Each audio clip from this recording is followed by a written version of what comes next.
आज हम पढ़ते हैं endoplasmic reticulum for 11th class. तो जो एंडोप्लाज्मिक रेटिकुलम होता है, उस एंडोप्लाज्मिक रेटिकुलम का सबसे पहले हम इसके अंदर इंट्रोडक्शन देखते हैं। तो इंट्रोडक्शन में आता है कि भाई एंडोप्लाज्मिक जो रेटिकुलम था उसका ऑब्जर्वेशन क्या है, उसकी डिस्कवरी किसने की। तो सबसे पहले एक साइंटिस्ट था गार्नर। इसने 1897 में सबसे पहले ऑब्जर्व किया था। ठीक है, तो the endoplasmic reticulum is observed firstly by Garner in 1897, but it was discovered by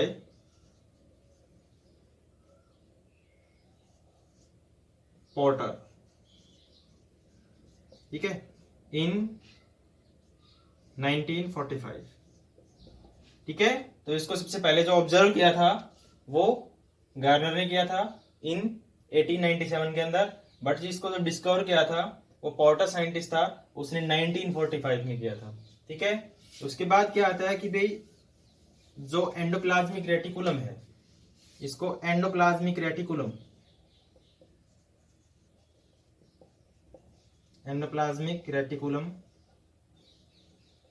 सबसे पहले पोर्टर ने बोला था। ठीक है, तो द टर्म एंडोप्लाज्मिक रेटिकुलम जो थी वो सबसे पहले किसने दी थी? पोर्टर ने दी थी। लेकिन जो गार्नर साइंटिस्ट था, इसने इसको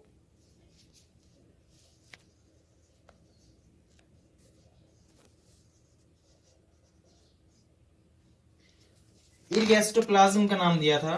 किसने? एंडोप्लाज्मिक रेटिकुलम को जो गार्नियर साइंटिस्ट था उसने इरगैस्ट्रोप्लाज्म बोला था। इरगैस्ट्रोप्लाज्म क्या होता है? इरगैस्ट्रोप्लाज्म एक्चुअली में जो हमारी नर्व सेल्स होती है, ह्यूमन की जो नर्व सेल्स होती है, उसके अंदर जो आपने पढ़ा होगा निजिल ग्रेन्यूल्स, 10th क्लास में आया होगा। निजिल ग्रेन्यूल्स जो होती है, उस निजिल ग्रेन्यूल्स जो होती है उसी को एरगैस्ट्रोप्लाज्म कहते हैं। ठीक है, उसके बाद आता है इसका ऑकरेंस।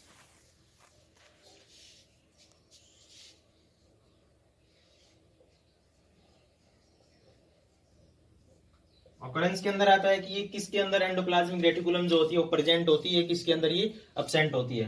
तो जितनी भी यूकैरियोट्स होती है, जितने भी यूकैरियोटिक सेल्स होती है, उन सेल्स के अंदर ये सब में प्रेजेंट होती है। ठीक है, यूकैरियोटिक सेल्स जितनी भी होती है उन सब के अंदर क्या होती है? ये प्रेजेंट होती है। लेकिन अगर हम बात करते हैं मैमेलियन जो आरबीसी होती है, जब ये मैच्योर हो जाती है तो इसमें ये एब्सेंट हो जाती है। ठीक है, जब ये मैच्योर होती है तो प्रेजेंट होती है एंडोप्लाज्मिक रेटिकुलम। इसको शॉर्ट फॉर्म में हम ईआर भी बोल सकते हैं। ठीक है, तो आरबीसी जो है मैच्योर आरबीसी, उसके अंदर ये एब्सेंट होती है। दूसरा तो जर्म सेल्स होती है, जर्मिनल सेल्स ही बोल सकते हैं, वो जर्म सेल होती है, उसके अंदर भी ये एब्सेंट होती है। ठीक है, जर्म सेल्स क्या होती है? वो सेल्स जो गैमीट्स बनाती है, गैमीट का फॉर्मेशन करती है। जिस सेल से गैमीट्स का फॉर्मेशन होता है उसी को हम जर्म सेल्स बोलते हैं। और जर्म सेल्स जो होती है उनके अंदर भी ये क्या होती है? एब्सेंट होती है। उसके बाद जितने भी प्रोकैरियोटिक सेल्स होती है, जितनी भी क्या होती है? प्रोकैरियोटिक सेल्स होती है, जितनी भी प्रोकैरियोटिक सेल्स होती है उन सब में ये एब्सेंट होती है। ठीक है, उसके बाद क्या होता है कि अगर हम इसकी स्ट्रक्चर की बात करते हैं,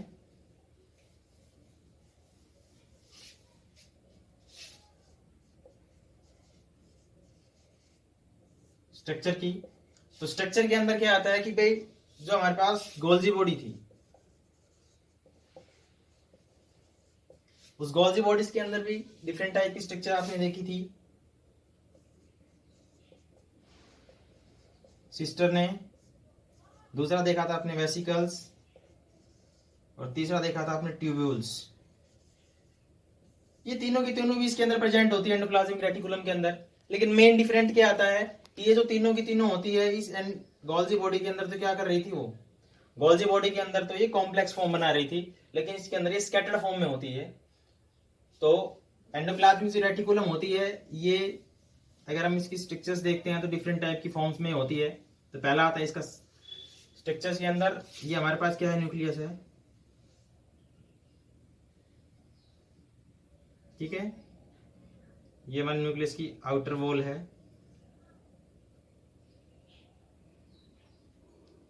ठीक है, तो आउटर वॉल से ओरिजिन शुरू होता है इसका।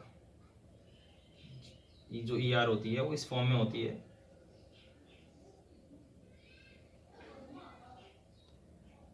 ठीक है, और ये टच हो सकती है किसके साथ, जो हमारी प्लाज्मा मेम्ब्रेन होती है उसके साथ। ठीक है, ठीक है, हमारे पास आउटर न्यूक्लियर मेम्ब्रेन, ठीक है, हमारे पास प्लाज्मा मेम्ब्रेन,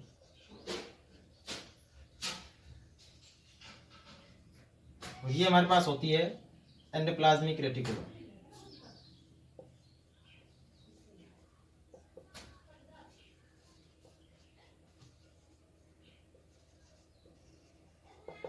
और इस एंडोप्लाज्मिक रेटिकुलम पे क्या हो सकते हैं, राइबोसोम्स हो सकते हैं। इस पे क्या होते हैं, राइबोसोम्स होते हैं।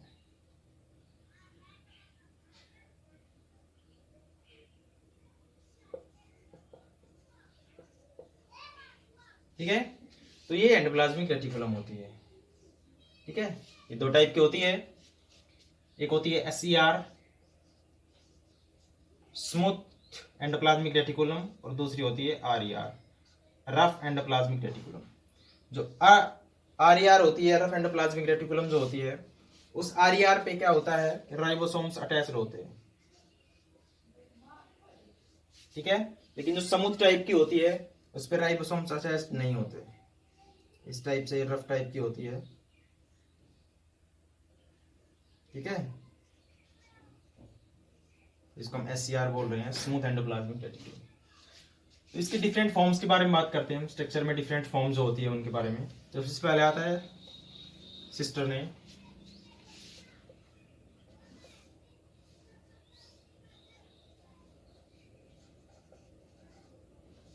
सिस्टर ने जो होता है ये अनब्रांच ट्यूबुलर स्ट्रक्चर होती है इस टाइप में।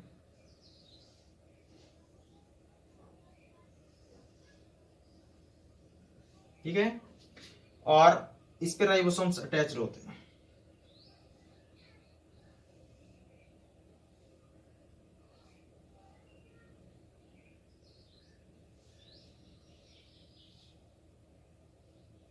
ठीक है, तो इस पे क्या अटैच होते हैं, राइबोसोम्स अटैच्ड होते हैं। ठीक है, ये पैरेलल फॉर्म में होते हैं हमेशा, और पैरेलल फॉर्म में भी क्या होते हैं कि ये पैरेलल फॉर्म में अटैच्ड होते हैं, लेकिन एक दूसरे से कनेक्टेड भी होते हैं सिस्टर ने जो होते हैं, लेकिन ये अनब्रांच फॉर्म में होते हैं, ट्यूबुलर स्ट्रक्चर में होते हैं, और mostly near the nuclear present होते हैं। जो न्यूक्लियस होता है उसके नियर प्रेजेंट होते हैं। तो ये था सिस्टर ने, ये उस सेल में पाए जाते हैं क्योंकि इस पे से क्या है, राइबोसोम्स अटैच्ड है। तो जब राइबोसोम्स इस पे अटैच्ड है तो ये राइबोसोम्स क्या बनाता है, प्रोटीन बनाता है, प्रोटीन सिंथेसिस करता है। इस वजह से ये उस सेल में ज्यादा पाए जाते हैं, या उस सेल में होते हैं ये जो प्रोटीन सिंथेसिस करती है। ठीक है, या जिसको ज्यादा प्रोटीन की जरूरत होती है उस सेल में पाए जाते हैं ये। इसके बाद जो सेकंड आता है इसको बोलते हैं वेसिकल्स।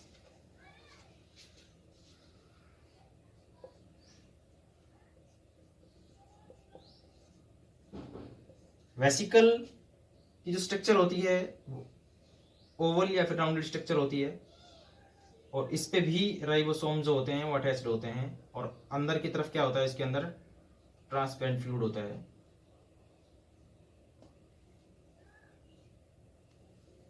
ये वेसिकल्स होती है हमारे पास, इस पे ये राइबोसोम्स अटैच्ड होते हैं।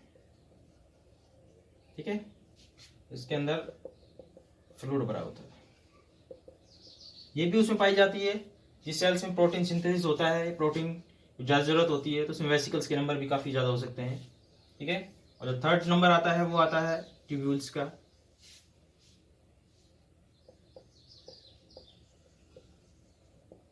जो ट्यूब्यूल्स होता है वो ब्रांच फॉर्म में होता है।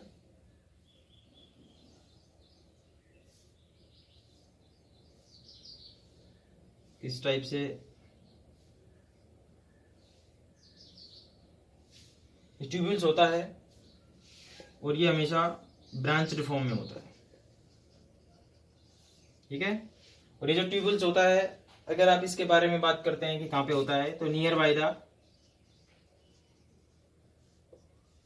प्लाज्मा मेम्ब्रेन होता है ये। ठीक है, ये जो ट्यूबुल्स होता है ये स्टीरॉयड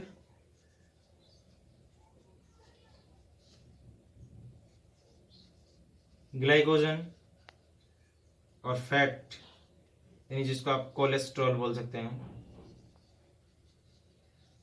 इनका फॉर्मेशन में हेल्प करती है। ठीक है, नेक्स्ट आता है स्ट्रक्चर के बाद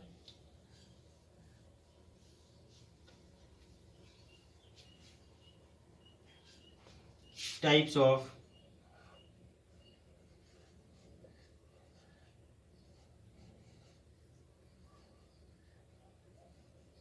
एंडोप्लाज्मिक रेटिकुलम।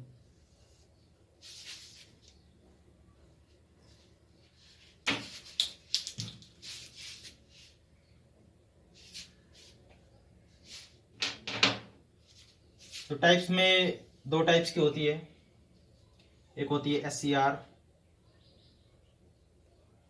और एक होती है RER। इसको हम बोलते हैं स्मूथ एंडोप्लाज्मिक रेटिकुलम, इसको बोलते हैं रफ एंडोप्लाज्मिक रेटिकुलम। ठीक है, ये जो स्मूथ टाइप की होती है इसको क्या बोलते हैं, स्मूथ एंडोप्लाज्मिक रेटिकुलम। इसको हम बोलते हैं रफ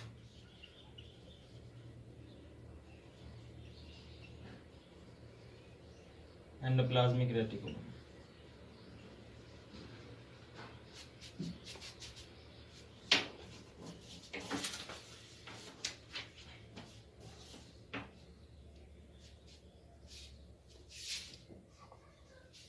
SCR जो होती है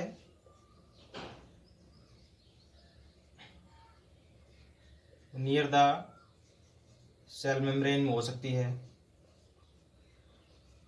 लेकिन ये हमेशा नियर द न्यूक्लियस होती है। ठीक है, उसके बाद क्या आता है कि जो स्मूथ एंडोप्लाज्मिक रेटिकुलम जो होती है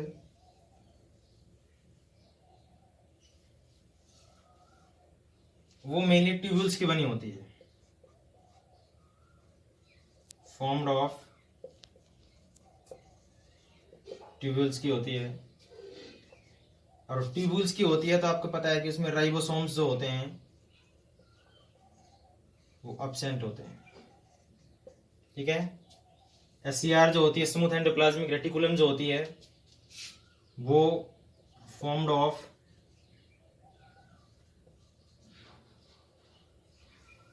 सिस्टर्ने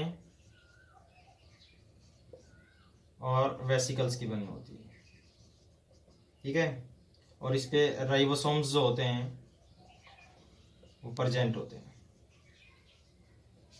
ठीक है, SCR जो होती है वो डिफरेंट टाइप के हार्मोन बनाती है,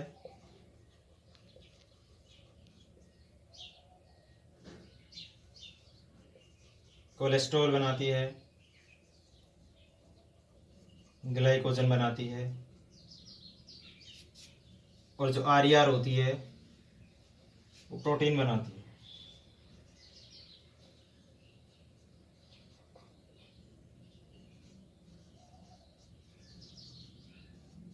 ठीक है, स्मूथ एंडोप्लाज्मिक रेटिकुलम्स क्या बनाती है, हार्मोन्स बनाती है। कोलेस्ट्रॉल, कोलेस्ट्रॉल क्या होता है, फैट होती है एक प्रकार की। आपने सुना होगा जो हार्ट प्रॉब्लम होती है, हार्ट फेलियर होता है, हार्ट अटैक होती है, हार्ट अटैक होता है, तो उसके अंदर कोलेस्ट्रॉल जो होता है फैट होती है। ये हमारी जो वेन्स होती है, ये आर्टरी होती है, उनके अंदर क्लॉट होना शुरू हो जाती है, जमना शुरू हो जाती है। ठीक है, ग्लाइकोजन क्या होता है, हमारी जो बॉडी होती है उसके अंदर जो ग्लूकोज जो स्टोर होता है। ठीक है, ग्लूकोज क्या होता है जो स्टोर होता है, तो वो ग्लूकोज जो स्टोर होता है वो ग्लाइकोजन की फॉर्म में स्टोर होता है। ठीक है, ये वाली जो होती है ये क्या बनाती है, प्रोटीन सिंथेसिस करती है। इसके बाद टाइप के बाद आता है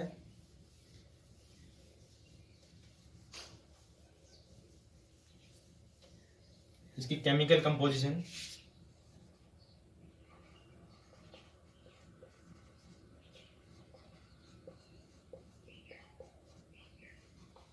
और केमिकल कंपोजिशन में क्या होता है कि ये लाइपोप्रोटीनस होती है।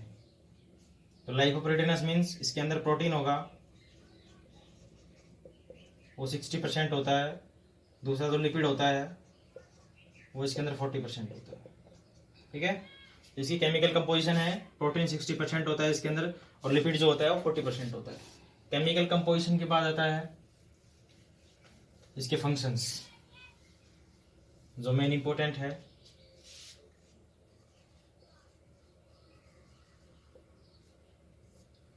फंक्शंस के अंदर जो पहला आता है वो आता है कि it provide site for protein synthesis. ठीक है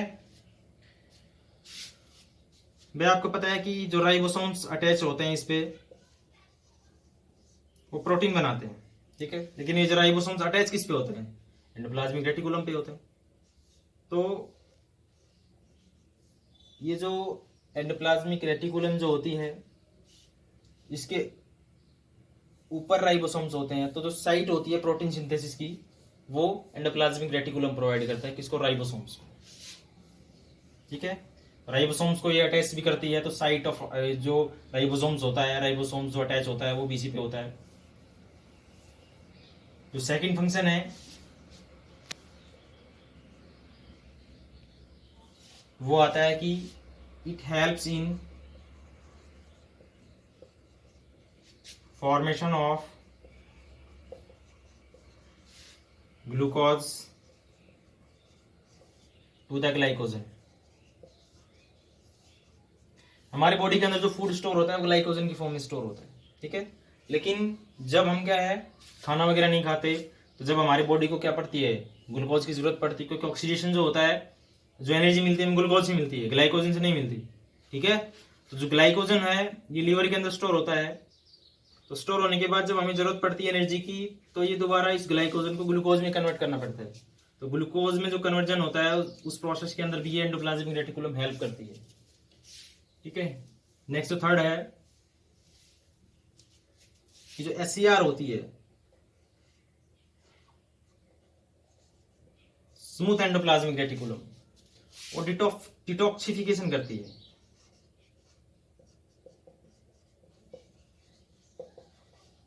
ठीक है, डिटॉक्सिफिकेशन ऑफ स्टीरॉयड, पोल्यूटेंट। हम अगर हमारी बॉडी के अंदर स्टीरॉयड एक्सेस में हो गया है तो वो क्या है? डेंजरस होता है काफी। वैसे स्टीरॉयड जो होता है वो ग्रोथ हार्मोन होता है। ठीक है, तो अगर हमारी बॉडी के अंदर स्टीरॉयड एक्सेस में हो गया है, वो एज ए टॉक्सिक बन गया है बॉडी के अंदर, दूसरा कोई पोल्यूटेंट है, ठीक है, जो हमारे लिए क्या टॉक्सिक है, तो उसको डिटॉक्स कर देता है, उसको न्यूट्रलाइज कर देता है। कौन? एससीआर कर देता है। ठीक है, नेक्स्ट डिफरेंट टाइप के जो स्टीरॉयड्स हार्मोन होते हैं, स्टीरॉयड्स,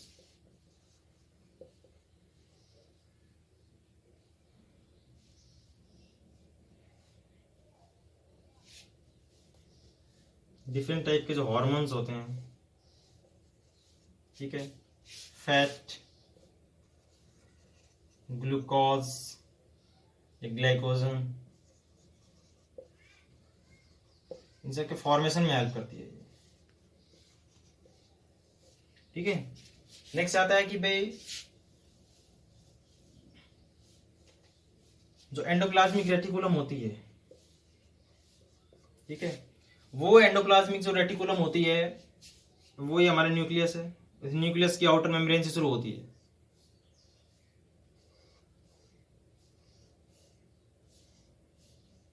ठीक है, और ये लास्ट में जाके सेल मेम्ब्रेन तक हो सकती है। तो कनेक्शन प्रोवाइड करता है, ये कम्युनिकेशन में हेल्प करता है न्यूक्लियस की डिफरेंट ऑर्गेनेल्स के साथ। ठीक है, या फिर जो साइटोप्लाज्म है उसके साथ, या फिर जो सेल मेम्ब्रेन है उसके साथ। ठीक है, तो कम्युनिकेशन में ये हेल्प करती है।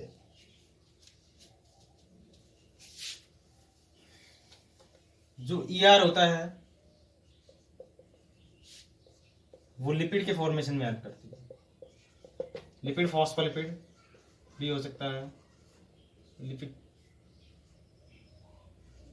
ठीक है, तो लिपिड जो होता है उसके फॉर्मेशन में भी ये हेल्प करती है।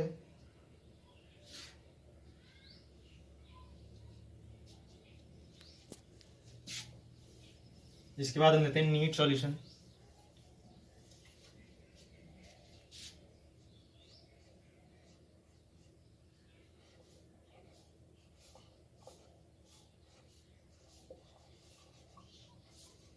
इसमें हम क्वेश्चन ले रहे हैं जो नीट में बहुत ज्यादा बार पूछे गए।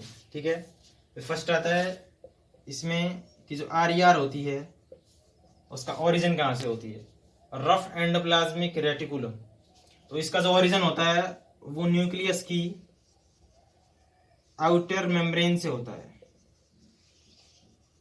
ठीक है, जो आर होता है उसका जो ओरिजिन होता है वो न्यूक्लियस की आउटर मेम्ब्रेन से होता है। सेकंड आता है कि जो एससीआर होती है, स्मूथ एंडोप्लाज्मिक रेटिकुलम जो होती है, उस स्मूथ एंडोप्लाज्मिक रेटिकुलम का जो ओरिजिन होता है वो होता है आर से। आर पे क्या होते हैं, राइबोसोम्स होते हैं, आपको पता है। तो इस आर पे अगर वो राइबोसोम्स होते हैं वो अगर रिमूव हो जाते हैं तो फॉर्मेशन करता है एससीआर का वो। ठीक है, थर्ड आता है जो नीट में लास्ट टाइम में पूछा गया था,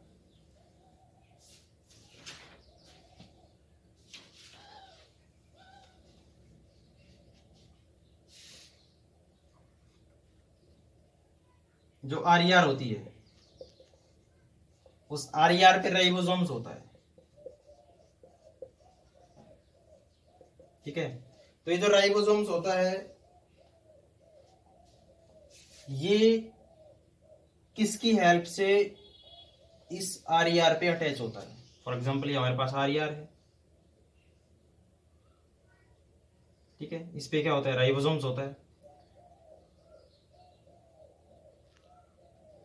तो ये पूछा गया था कि वो क्या होता है किस जिसकी वजह से जो राइबोसोम्स होता है ये आर पे अटैच होता है। ठीक है, तो एक ग्लाइकोप्रोटीन होती है,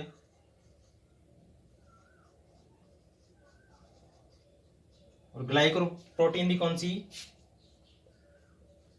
राइबोफ्लोरिन फर्स्ट,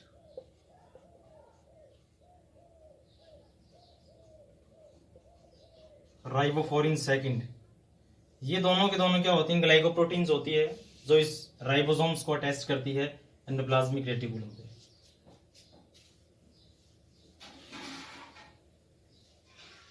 नेक्स्ट इसके अंदर आता है कि 2015 के अंदर पूछा गया था कि जो हमारे पास आईज के अंदर एक रेटिना होता है, उस रेटिना पे स्पेशल पिगमेंटेड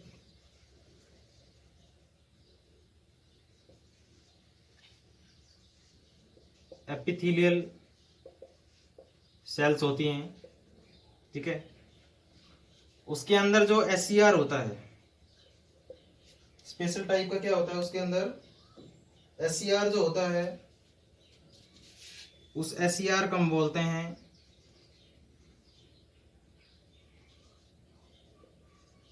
माइलॉइड। ठीक है, रेटिना जो होता है आईज के अंदर होता है एक मेम्ब्रेन लास्ट के अंदर जिसपे नर्व सेल्स होती है।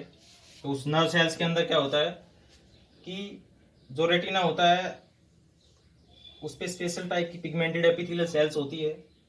उस जो एपिथेलियल सेल्स है उसके अंदर जो स्मूथ एंडोप्लाज्मिक रेटिकुलम है उसको माइलॉइड बोलते हैं। ठीक है, और नीट के अंदर जो 2017 का जो एग्जाम था उसके अंदर आया हुआ था कि हमारी जो नर्व सेल्स होती है, ठीक है, उस नर्व सेल्स के अंदर ईआर होती है, एंडोप्लाज्मिक रेटिकुलम, और वो कौन सी, रफ एंडोप्लाज्मिक रेटिकुलम होती है जिस पर राइबोसोम्स होते हैं। ठीक है, तो पूछा गया था कि जो नर्व सेल्स होती है ह्यूमन की भी नर्व सेल्स जो है उसके अंदर इंक्लूडेड थी, उसके अंदर जो आरईआर होती है, राइबोसोम्स होता है, उसको स्पेशल नाम दिया जाता है जिसको हम बोलते हैं निजिल ग्रेन्यूल। ठीक है, या निजिल ग्रेन्यूल्स बोल सकते हैं इसको। तो हमारी जो नर्व सेल्स होती है, उस नर्व सेल्स के अंदर, ठीक है, नर्व सेल्स के अंदर आरईआर होता है, और उस या आरईआर के अंदर आपने लिखा होगा निजिल्स ग्रेन्यूल्स, कभी डायग्राम बनाया होगा नर्व सेल्स का। तो निजिल्स ग्रेन्यूल्स क्या होता है कि जो रफ एंडोप्लाज्मिक रेटिकुलम होता है, उसको नर्व सेल्स के केस में स्पेशल नाम दिया जाता है, इसको बोलते हैं निजिल्स ग्रेन्यूल्स। और ये नीट के अंदर बहुत ज्यादा बार पूछा गया है। तो एंडोप्लाज्मिक जो रेटिकुलम है उसके अंदर इतना ही था। Thanks for today.